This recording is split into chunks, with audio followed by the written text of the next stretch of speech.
ನನ್ನೆಲ್ಲ ಆತ್ಮೀಯರೇ, ನಾವಿಂದು 28/12/2025ರಿಂದ 4/1/2026ರವರೆಗಿನ ಸಾಪ್ತಾಹಿಕವಾಗಿರ್ತಕ್ಕಂತಹ ರಾಶಿ ಫಲವನ್ನು ನಾವು ನೋಡೋಣ.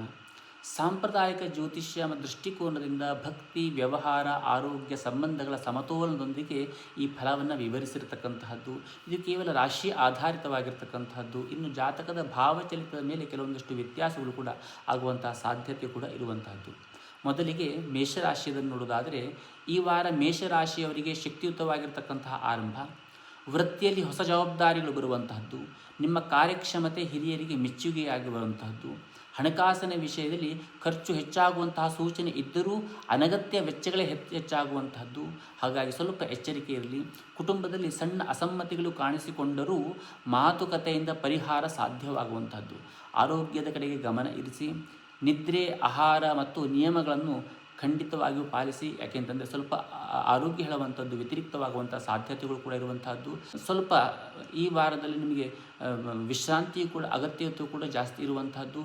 ಮತ್ತು ಭಕ್ತಿಯಲ್ಲಿ ಆಸಕ್ತಿ ಹೆಚ್ಚಾದಾಗ ಮನಸ್ಸಿಗೆ ಶಾಂತಿ ಹೇಳುವಂಥದ್ದು ದೊರೆಯುವಂಥದ್ದು. ಹಾಗಾಗಿ ಭಗವತಿಯ ದಿವ್ಯ ನಾಮಸ್ಮರಣೆಯನ್ನು ನಿರಂತರವಾಗಿ ಮಾಡಿ ಇದೆಲ್ಲ ಕಷ್ಟಗಳು ಕೂಡ ನಿವೃತ್ತಿ ಆಗ್ತದೆ ಎಂಬುದಾಗಿ ಹೇಳಬಹುದು. ಇನ್ನು ವೃಷಭ ರಾಶಿ ಈ ವಾರ ಸ್ಥಿರತೆ ಮತ್ತು ಸಮಾಧಾನದ ಸೂಚನೆ. ಕೆಲಸದಲ್ಲಿ ನಿಧಾನಗತಿ ಇದ್ದರೂ ಫಲಿತಾಂಶ ಉತ್ತಮವಾಗಿರ್ತಕ್ಕಂಥದ್ದು. ಹಣಕಾಸಿನಲ್ಲಿ ಸಂಯಮ ಅಗತ್ಯವಿರುವಂತಹದ್ದು. ಅನಾವಶ್ಯಕ ಖರೀದಿಗಳು ತಪ್ಪಿಸಿ. ಈ ವಾರದಲ್ಲಿ ಕುಟುಂಬದ ಹಿರಿಯರ ಸಲಹೆಗಳು ಲಾಭದಾಯಕವಾಗುವಂತಹದ್ದು. ದಾಂಪತ್ಯ ಜೀವನದಲ್ಲಿ ಸೌಹಾರ್ದತೆ ಹೆಚ್ಚಾಗುವಂತಹದ್ದು. ಆರೋಗ್ಯದ ವಿಷಯದಲ್ಲಿ ಸ್ವಲ್ಪ ಎಚ್ಚರಿಕೆ ಇರಲಿ. ಜೀರ್ಣಕ್ರಿಯೆ ಕಡೆಗೆ ಗಮನ ಇರಲಿ. ಸ್ವಲ್ಪ ಊಟ ತಿಂಡಿ ಮಾಡುವಂತಹ ವಿಷಯದಲ್ಲೂ ಕೂಡ ಸ್ವಲ್ಪ ಎಚ್ಚರಿಕೆ ಇರಲಿ. ಧ್ಯಾನ, ಪ್ರಾರ್ಥನೆ ಮನಸ್ಸಿಗೆ ಶಾಂತಿಯನ್ನು ನೀಡುವಂತಹದ್ದು. ಹಾಗಾಗಿ ಭಗವತಿಯ ದಿವ್ಯ ನಾಮಸ್ಮರಣೆಯನ್ನು ನಿರಂತರವಾಗಿ ಮಾಡಿ ಎಲ್ಲವೂ ಕೂಡ ಶುಭವಾಗುವಂಥದ್ದು. ಇನ್ನು ಮಿಥುನ ರಾಶಿಯವರಿಗೆ ಸಂವಹನ ಮತ್ತು ಬುದ್ಧಿ ಚಾತುರ್ಯದಿಂದ ಲಾಭವಾಗುವಂತಹದ್ದು. ಈ ವಾರದಲ್ಲಿ ವ್ಯಾಪಾರ, ಮಾರ್ಕೆಟಿಂಗ್, ಬೋಧನಾ ಕ್ಷೇತ್ರಗಳದವರಿಗೆ ಉತ್ತಮವಾಗಿರ್ತಕ್ಕಂತಹ ಅವಕಾಶಗಳು ಸಿಗುವಂಥದ್ದು. ಹೊಸ ಪರಿಚಯಗಳು ಮುಂದಿನ ದಿನಗಳಲ್ಲಿ ಸಹಾಯವಾಗುವಂತಹದ್ದು. ಹಣಕಾಸಿನಲ್ಲಿ ಆದಾಯ ಹೆಚ್ಚುವಂತಹ ಸೂಚನೆ ಇದೆ ಈ ವಾರದಲ್ಲಿ. ಕುಟುಂಬದಲ್ಲಿ ಸಂತಸದ ಕ್ಷಣಗಳು ಬರುವಂತಹದ್ದು. ಆರೋಗ್ಯದಲ್ಲಿ ಸಾಮಾನ್ಯವಾಗಿರುವಂತಹದ್ದು. ಹಾಗಾಗಿ ಒತ್ತಡವನ್ನು ನಿಯಂತ್ರಿಸಿ ಭಕ್ತಿಯಲ್ಲಿ ಜಪ ಮತ್ತು ಪಠನ ಸ್ತೋತ್ರಗಳನ್ನು ಮಾಡಿ ಎಲ್ಲವೂ ಕೂಡ ಶುಭವಾಗುವಂತಹದ್ದು. ಇನ್ನು ಕರ್ಕಾಟಕ ರಾಶಿಯವರಿಗೆ ಭಾವನಾತ್ಮಕವಾಗಿ ಸಂವೇದನಾಶೀಲವಾಗಿರತಕ್ಕಂತಹ ಸಮಯ ಇದು. ಕೆಲಸದಲ್ಲಿ ಮನಸ್ಸು ಅಲೆಯಬಹುದು, ಆದರೆ ಸಹನೆ ಇರಲಿ.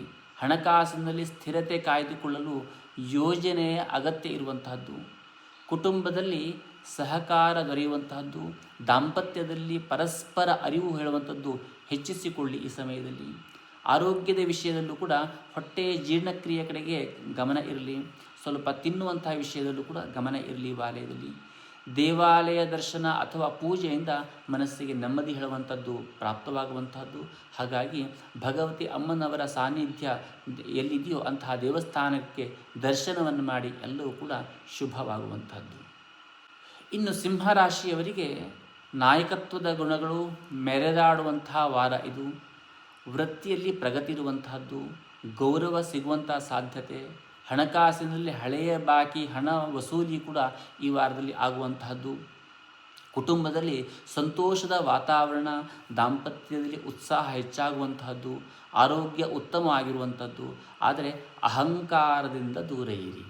ಅಹಂಕಾರದಿಂದ ಕೆಲವೊಂದಷ್ಟು ತೊಂದರೆ ಆಗುವಂಥ ಸಾಧ್ಯತೆ ಇರುವಂಥದ್ದು.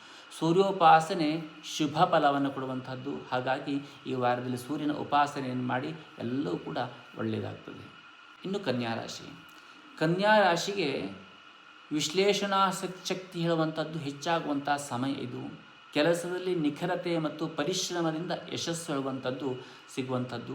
ಹಣಕಾಸಿನಲ್ಲಿ ಉಳಿತಾಯಕ್ಕೆ ಒತ್ತು ನೀಡಿ ಈ ವಾರದಲ್ಲಿ.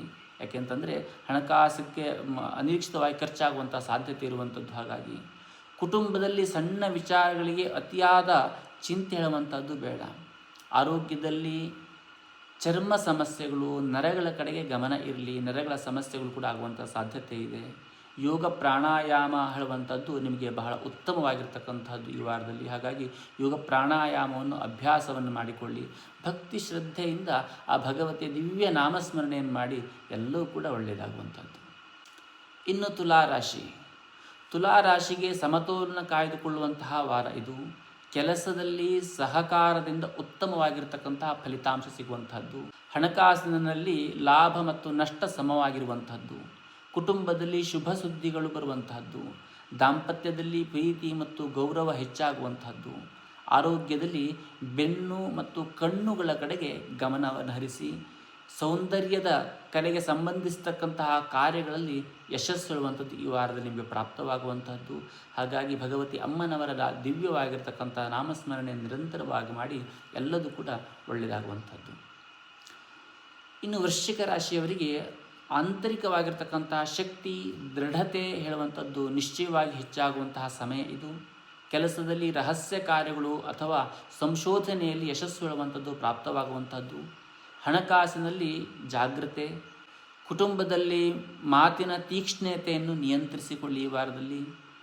ಆರೋಗ್ಯದಲ್ಲಿ ರಕ್ತದೊತ್ತಡ, ಉರಿಯೂತದ ಕಡೆಗೆ ಗಮನ ಇರಲಿ, ಅದು ಆಗುವಂಥ ಸಾಧ್ಯತೆ ಇದೆ. ಶಿವೋಪಾಸನೆಯಿಂದ ಮನಸ್ಸಿಗೆ ಶಾಂತಿ ಹೇಳುವಂಥದ್ದು ಪ್ರಾಪ್ತವಾಗುವಂಥದ್ದು. ಹಾಗಾಗಿ ಶಿವನ ಮಂದಿರಕ್ಕೆ ಹೋಗಿ ಹಣ್ಣು ಕಾಯನ್ನು ಮಾಡಿ ಪ್ರಾರ್ಥನೆ ಮಾಡಿ ಎಲ್ಲವೂ ಕೂಡ ಶುಭವಾಗುವಂಥದ್ದು. ಇನ್ನು ಧನುರಾಶಿ. ಧನುರಾಶಿಯವರಿಗೆ ಜ್ಞಾನ ಪ್ರಯಾಣ ವಿಸ್ತಾರವಾಗಿರತಕ್ಕಂತಹ ಸೂಚನೆ ಈ ವಾರದಲ್ಲಿ. ವೃತ್ತಿಯಲ್ಲಿ ಹೊಸ ಅವಕಾಶಗಳು ಪ್ರಾಪ್ತವಾಗುವಂಥದ್ದು. ತರಬೇತಿ ಅಥವಾ ಪ್ರವಾಸ ಸಾಧ್ಯತೆ ಹೆಚ್ಚಿರುವಂಥದ್ದು. ಹಣಕಾಸಿನಲ್ಲಿ ಆದಾಯ ಹೆಚ್ಚುವ ಸೂಚನೆ ಕೂಡ ಈ ವಾರದಲ್ಲಿ ಇರತಕ್ಕಂಥದ್ದು. ಕುಟುಂಬದಲ್ಲಿ ಹರ್ಷ, ಆರೋಗ್ಯದಲ್ಲಿ ಸುಧಾರಿಸುವಂತಹ ಸಾಧ್ಯತೆ ಇರುವಂಥದ್ದು. ಆದರೆ ಅತಿಯಾದ ಆಹಾರ ತಪ್ಪಿಸಿಕೊಳ್ಳಿ ಈ ವಾರದಲ್ಲಿ. ಧಾರ್ಮಿಕವಾಗಿರ್ತಕ್ಕಂತಹ ಚಟುವಟಿಕೆಯಲ್ಲಿ ಭಾಗವಹಿಸುವುದರಿಂದ ಆತ್ಮಶಕ್ತಿ ಹೇಳುವಂಥದ್ದು ಜಾಗೃತವಾಗುವಂಥದ್ದು, ಆತ್ಮತೃಪ್ತಿ ಹೇಳುವಂಥದ್ದು ಪ್ರಾಪ್ತವಾಗುವಂಥದ್ದು. ಹಾಗಾಗಿ ಭಗವತಿಯ ದಿವ್ಯ ನಾಮಸ್ಮರಣೆಯನ್ನು ನಿರಂತರವಾಗಿ ಮಾಡಿ ಎಲ್ಲವೂ ಕೂಡ ಶುಭವಾಗುವಂಥದ್ದು. ಇನ್ನು ಮಕರ ರಾಶಿ. ಮಕರ ರಾಶಿಯವರಿಗೆ ಪರಿಶ್ರಮದಿಂದ ಫಲ ಸಿಗುವಂತಹ ವಾರ ಇದು. ಕೆಲಸದಲ್ಲಿ ಜವಾಬ್ದಾರಿಗಳು ಹೆಚ್ಚಾಗಬಹುದು, ಆದರೆ ಫಲ ಸಕಾರಾತ್ಮಕವಾಗಿರುವಂಥದ್ದು. ಹಣಕಾಸಿನಲ್ಲಿ ನಿಧಾನವಾದರೂ ಸ್ಥಿರತೆ, ಪ್ರಗತಿ ಹೇಳುವಂಥದ್ದು ಪ್ರಾಪ್ತವಾಗುವಂಥದ್ದು. ಕುಟುಂಬದಲ್ಲಿ ಶಾಂತಿ ದೊರೆಯುವಂಥದ್ದು. ದಾಂಪತ್ಯದಲ್ಲಿ ಸಹನೆ ಅಗತ್ಯ ಹೇಳುವಂಥದ್ದು ಈ ವಾರದಲ್ಲಿ ಇದೆ. ಆರೋಗ್ಯದಲ್ಲಿ ಎಲುಬು ಸಂಬಂಧಿತ ಕಡೆಗೆ ಸ್ವಲ್ಪ ಗಮನ ಇರಲಿ, ಎಲುಬಿನ ನೋವು ಬರುವಂಥದ್ದು ಇತ್ಯಾದಿಗಳಾಗುವಂಥ ಸಾಧ್ಯತೆಗಳಿದೆ. ಶನಿ ವ್ರತ ಮಾಡುವಂಥದ್ದು, ಶನಿದೇವರ ಪೂಜೆ ಮಾಡುವಂತಹದ್ದು, ಶನಿದೇವರ ಸಂಬಂಧಿತವಾಗಿರ್ತಕ್ಕಂತಹ ಧಾನ್ಯಗಳನ್ನು ದಾನ ಮಾಡುವುದರಿಂದ ಶುಭ ಫಲ ಹೇಳುವಂಥದ್ದು ಪ್ರಾಪ್ತವಾಗುವಂಥದ್ದು. ಇನ್ನು ಕುಂಭರಾಶಿ. ಕುಂಭರಾಶಿಯವರಿಗೆ ಹೊಸ ಆಲೋಚನೆಗಳು ಮತ್ತು ಸ್ನೇಹ ವಲಯದಿಂದ ಲಾಭ ಹೇಳುವಂಥದ್ದು ಪ್ರಾಪ್ತವಾಗುವಂಥದ್ದು. ವೃತ್ತಿಯಲ್ಲಿ ನೂತನವಾಗಿರ್ತಕ್ಕಂತಹ ಪ್ರಯತ್ನಕ್ಕೆ ಬೆಂಬಲ ಸಿಗುವಂಥದ್ದು.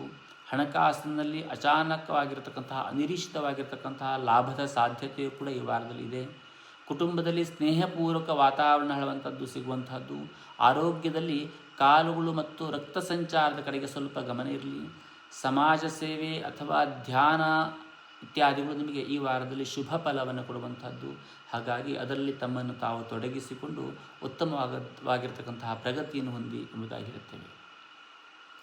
ಇನ್ನು ಮೀನರಾಶಿ. ಮೀನರಾಶಿಯವರಿಗೆ ಕಲ್ಪನೆಗೂ ಮೀರಿ ಭಕ್ತಿ ಹೆಚ್ಚಾಗುವಂತಹ ಸಮಯ ಇದು.